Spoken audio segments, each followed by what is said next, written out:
So what happens is the hands go a little bit further. Remember I said grasp the sparrow's tail? Probably where it comes from, the idea of holding a bird or a sparrow, letting it go and then grasping the sparrow's tail up into it. So you just extend it, letting go of the bird. And if you notice that one, left hand up, right hand downward, making a letter T, and lovely position, and then all you have to do is put your weight into the back leg, and you've got roll back. And if you notice, it's one each side of the knee, in line. Try not to do this or that. And try not to do this, okay? So it's feel comfortable one each side. Show it to you again. You've got double hand ward off. Turn in the hands, roll it backward. Then you can't go any further, so you turn the hands back again. Left hand going to the right one, so the palms touch. You'll notice that, the palm of the hand that way, that the mantle of the moon fits perfectly in there.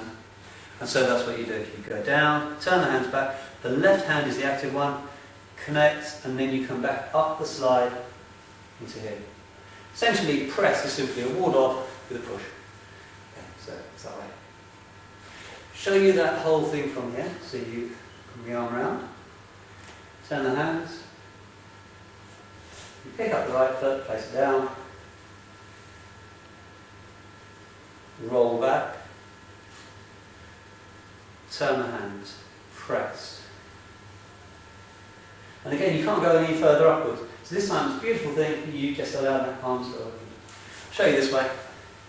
You just allow the hands to open. So now you've gone back into this position, haven't you, to raise arms at the beginning. You put your weight into the back leg, turn the hands, and then you do a push. Okay? And if I show you sideways, you'll notice that actually it all comes from the legs. So don't think it comes from the arms, you're not pushing that way.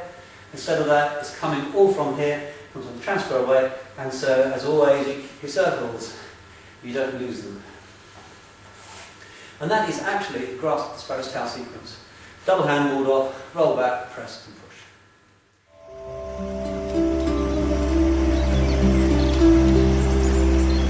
push.